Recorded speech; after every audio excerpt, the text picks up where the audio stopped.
Jeiel was Gibeon's father. He and his wife Maacah lived in the town of Gibeon. His oldest son was Abdon. Other sons were Zur, Kish, Baal, Ner, Nadab, Gedor, Ahio, Zikr, and Mikloth. Mikloth was the father of Shimeah. These sons lived near their relatives in Jerusalem. Ner was Kish's father. Kish was Saul's father, and Saul was the father of Jonathan, Milchi, Shua, Abinadab, and Eshbaal. Jonathan's son was Merib-Baal. Merib-Baal was Micah's father. Micah's sons were Pithon, Melech, Teriah, and Ahaz. Ahaz was Jehoiada's father. Jehoiada was the father of Elameth, Asmapheth, and Zimri. Zimri was Mazah's father. Mazah was Benaiah's father. Rapha was Benaiah's son. Eleasah was Rapha's son. And Azel was Eleasah's son. Azel had 6 sons. Their names were Azrikam, Bacheru, Ishmael, Shariah, Obadiah, and Hanan. All these sons were Azel's children. Azel's brother was Eshek. Eshek had some sons. These were Eshek's sons. Ulam was Azel's oldest son. Jeush was Eshek's second son. Eliphalet was Eshek's third son. Ulam's sons were strong soldiers who were very good with bows and arrows. They had many sons and grandsons. In all, there were 150 sons and grandsons.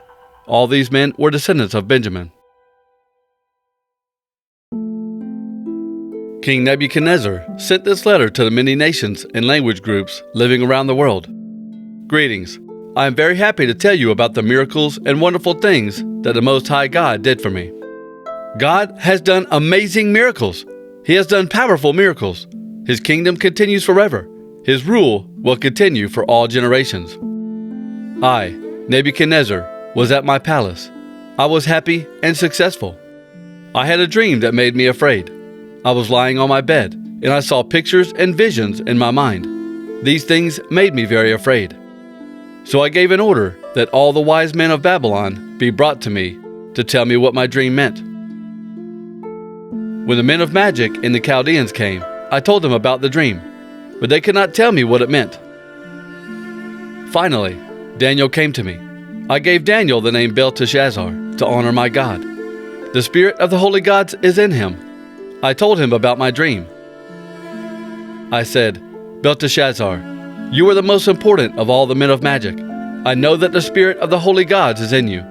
I know there is no secret that is too hard for you to understand. This is what I dreamed. Tell me what it means. These are the visions I saw while I was lying in my bed. I looked, and there in front of me was a tree standing in the middle of the earth. The tree was very tall. The tree grew large and strong. The top of the tree touched the sky. It could be seen from anywhere on earth. The leaves of the tree were beautiful. It had much good fruit on it. And on the tree was plenty of food for everyone. The wild animals found shelter under the tree, and the birds lived in its branches. Every animal ate from the tree. I was looking at those things in a vision while lying on my bed, and then I saw a holy angel coming down from heaven. He spoke very loud and said, Cut down the tree and cut off its branches. Strip off its leaves. Scatter its fruit around. The animals that are under the tree will run away. The birds that are in its branches will fly away. But let the stump and roots stay in the ground. Put a band of iron and bronze around it. The stump and roots will stay in the field with the grass all around it. It will live among the wild animals and plants in the fields. It will become wet with dew. He will not think like a man any longer. He will have the mind of an animal. 7 seasons will pass while he is like this. Holy angels announced this punishment so that all the people on earth may know that God Most High rules over human kingdoms. God gives those kingdoms to whoever he wants, and he chooses humble people to rule them. That is what I, King Nebuchadnezzar, dreamed. Now, Belteshazzar, tell me what it means. None of the wise men in my kingdom can tell me what the dream means.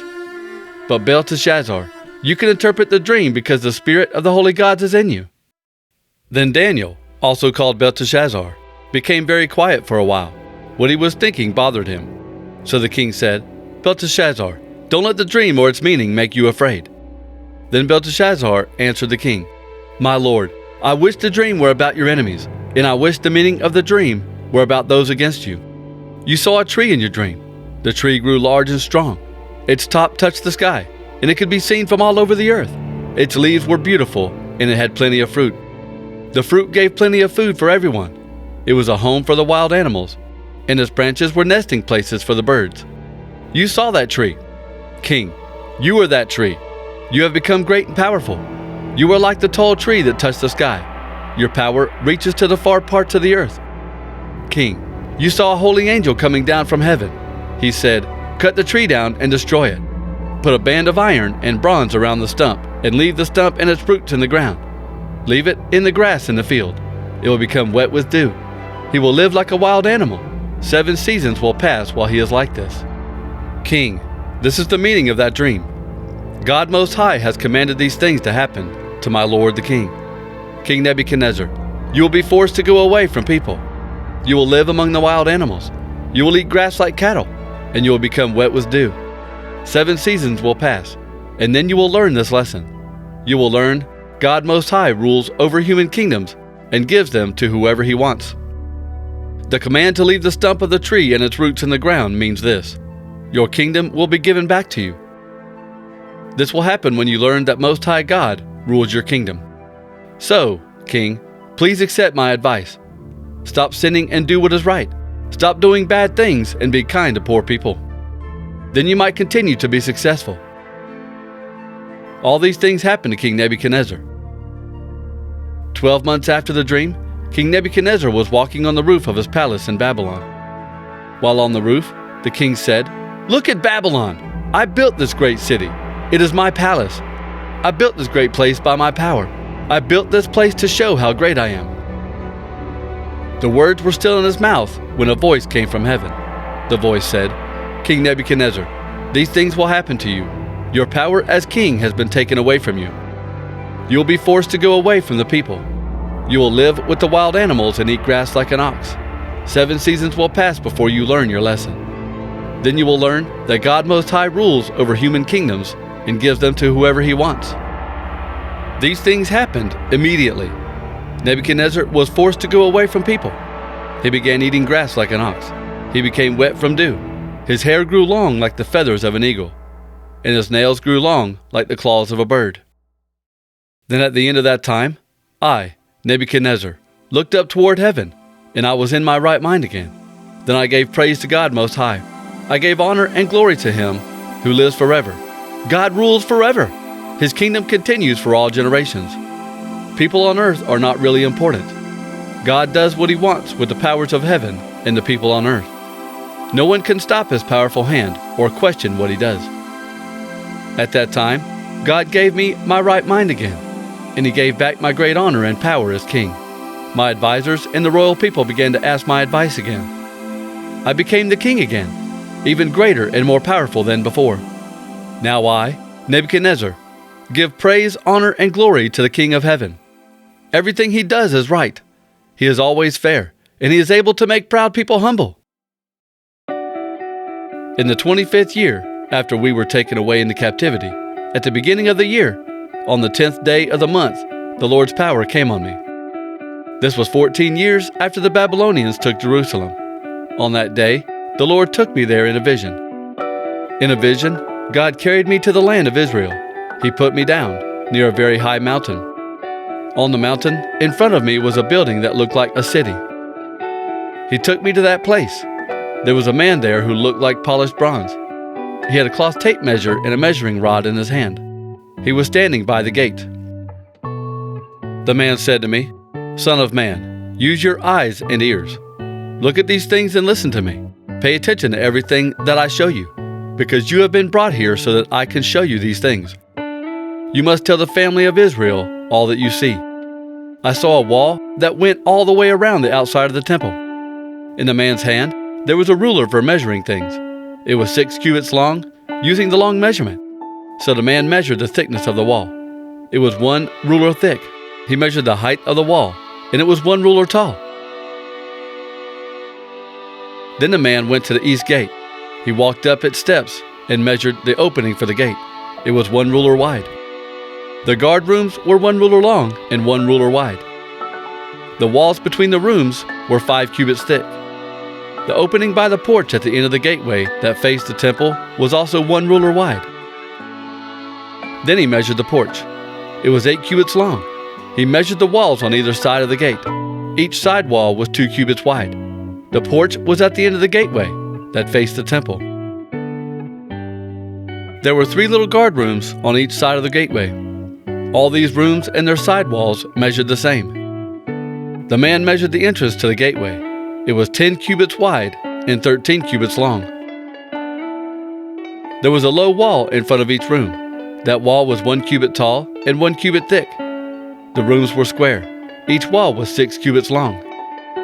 The man measured the gateway from the outside edge of the roof of one room to the outside edge of the roof of the opposite room. It was 25 cubits. Each door was directly opposite the other door. He measured the faces of all the side walls, including the side walls on either side of the porch at the courtyard. The total was 60 cubits. From the inside edge of the outer gate to the far end of the porch was 50 cubits. There were small windows above all the guard rooms, the side walls, and the porch. The wide part of the windows faced into the gateway. There were carvings of palm trees on the walls that were on either side of the gateway. Then a man led me into the outer courtyard. I saw 30 rooms and a pavement that went all the way around the courtyard. The rooms were along the wall and faced in toward the pavement. The pavement was as wide as the gates were long. The pavement reached to the inside end of the gateway. This was the lower pavement. The man measured the distance from the inside of the lower gateway to the outside of the inner courtyard. It was 100 cubits on the east side, as well as on the north side. Then the man measured the length and width of the north gate that was in the wall surrounding the outer courtyard. This gateway, its 3 rooms on each side, and its porch all measured the same as the first gate. The gateway was 50 cubits long and 25 cubits wide. Its windows, its porch, and its carvings of palm trees measured the same as the east gate. On the outside, there were 7 steps leading up to the gate. Its porch was at the inside end of the gateway. Across the courtyard from the north gate, there was a gate to the inner courtyard. It was like the gate on the east. The man measured from the gate on the inner wall to the gate on the outer wall. It was 100 cubits from gate to gate. Then the man led me to the south wall. I saw a gate in the south wall. He measured its side walls and its porch. They measured the same as the other gates. The gateway and its porch had windows all around like the other gates. The gateway was 50 cubits long and 25 cubits wide. There were 7 steps going up to this gate. Its porch was at the inside end of the gateway. It had carvings of palm trees on the walls that were on either side of the gateway. A gate was on the south side of the inner courtyard. The man measured from the gate on the inner wall to the gate on the outer wall. It was 100 cubits from gate to gate. Then the man led me through the south gate into the inner courtyard. He measured this gate. This gateway measured the same as the other gates in the inner courtyard. Its rooms, side walls, and porch also measured the same as the other gates. There were windows all around the gateway and its porch.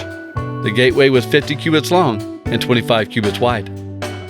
The porch was 25 cubits wide and 5 cubits long. And its porch was at the end of the gateway next to the outer courtyard. Carvings of palm trees were on the walls on either side of the gateway. There were 8 steps leading up to the gate. Then the man led me into the inner courtyard on the east side. He measured the gate. It measured the same as the other gates. Its rooms, side walls, and porch also measured the same as the other gates. There were windows all around the gateway and its porch. The gateway was 50 cubits long and 25 cubits wide. And its porch was at the end of the gateway next to the outer courtyard. Carvings of palm trees were on the walls on either side of the gateway. There were 8 steps leading up to the gate. Then the man led me to the north gate. He measured it, and it measured the same as the other gates. Its rooms, side walls, and porch also measured the same as the other gates. There were windows all around the gateway and its porch. The gateway was 50 cubits long and 25 cubits wide. And its porch was at the end of the gateway next to the outer courtyard. Carvings of palm trees were on the walls on either side of the gateway. There were 8 steps leading up to the gate.